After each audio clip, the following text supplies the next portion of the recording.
Hi friends, welcome to வண்ணக்கோலங்கள். நம்ம இன்னைக்கு பார்க்க போகிறது பிடிக்கரணை வறுவல் தான் பார்க்க போகிறோம். இந்த பிடிக்கரணை வந்து நீங்கள் வாங்கிட்டு நல்லா காய விட்டுருங்க. கொஞ்சம் ஈரப்பதம் இருந்தாலும் வந்து தொண்டை கரக்கரப்பு இருக்கும் சாப்பிடும் போது. அதனால் வந்து நல்லா காஞ்ச பிறகு எடுத்து நல்லா வாஷ் பண்ணிவிட்டு இது போல் நல்லா கழுவிடுங்க. மேலே மண் இருக்கும். நல்லா கழுவின பிறகு இந்த தோலை வந்து நல்லா செத்தி எடுத்துடலாம். இது போல் க்ளீன் பண்ணிவிடுங்க. நீங்கள் வந்து இந்த டேஸ்ட் வந்து ரொம்ப நல்லாயிருக்கும். அதனால் நீங்கள் வந்து நிறையாவே செய்யலாம். நான் இன்றைக்கி சும்மா சாம்பிள் தான் செய்கிறேன். கொஞ்சம் கிழங்கு எடுத்து இது போல் க்ளீன் பண்ணி மேலே இருக்கிற தோலை நல்லா பீல் பண்ணி எடுத்துடுறோம். எடுத்த பிறகு உங்களால் கொஞ்சம் கத்தியாலேயே கட் பண்ண முடியும்னா கட் பண்ணிக்கோங்க. இல்லைனா இது போல் வாழைக்காய் செத்தியில் இது போல் ரவுண்டாக நம்ம கட் பண்ணி எடுத்துடலாம். எல்லாத்தையுமே நல்லா ஒரு தடவை வாஷ் பண்ணிக்கோங்க. எவ்வளோக்கு எவ்வளோ வாஷ் பண்ணுறீங்களோ அவ்வளோக்கு எவ்வளோ அந்த கரக்கரப்பு இல்லாமல் இருக்கும். தொண்டையில் வந்து கிச்சு பண்ணாமல் இருக்குங்கிறதுக்காக தான்.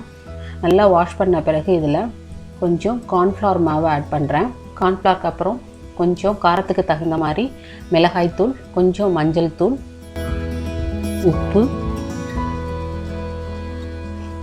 கொஞ்சம் கரம் மசாலா ஆட் பண்ணிக்கோங்க உங்களுக்கு பிடிக்கும் அப்படின்னா. இது எல்லாத்தையுமே வந்து ஃபஸ்ட்டு நல்லா மிக்ஸ் பண்ணி விடுங்க.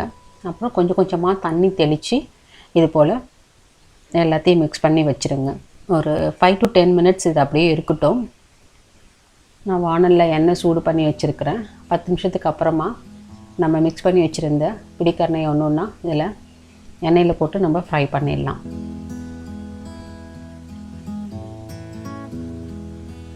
நல்ல கலர் கொடுக்கும். 2 பக்கமும் பொறுமையாக சிம்மில் வச்சு வேக வச்சு எடுத்துருங்க. நல்ல மொறுமொறுன்னு இருக்கும். இது மெயினாக பிடிக்கரணை வந்து நல்லா காஞ்சிருக்கணும். ஈரப்பதத்தோடு எடுத்து செஞ்சிங்கன்னா சாப்பிடும் போது தொண்டையில் கரங்கும் சாப்பிட முடியாது. இதை நல்லா ஃப்ரை பண்ணி எடுத்துருங்க.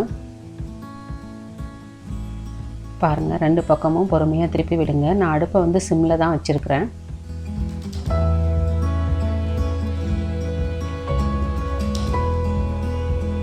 இது போல் நல்லா ஃப்ரை பண்ணி எடுத்துட்டிங்க அப்படின்னா இது தயிர் சாதத்துக்கு, சாம்பார் சாதத்துக்கு, ஒரு ரசம் சாதத்துக்கு, ஒரு வெரைட்டி ரைஸ்க்கு கூட வந்து இதை தொட்டுக்க கொடுத்தீங்கன்னா ரொம்ப நல்லாயிருக்கும். பசங்க விரும்பி சாப்பிடுவாங்க. பெரியவங்களுக்கும் ரொம்ப பிடிக்கும். இதை கண்டிப்பாக நீங்கள் ட்ரை பண்ணி பாருங்கள். இது பிடிச்சிருந்ததுன்னா எங்கள் சேனலை லைக் பண்ணுங்கள், சப்ஸ்கிரைப் பண்ணுங்கள், கமெண்ட் பண்ணுங்கள், உங்கள் ஃப்ரெண்ட்ஸுங்களுக்கும் ஷேர் பண்ணுங்கள். Thank you friends.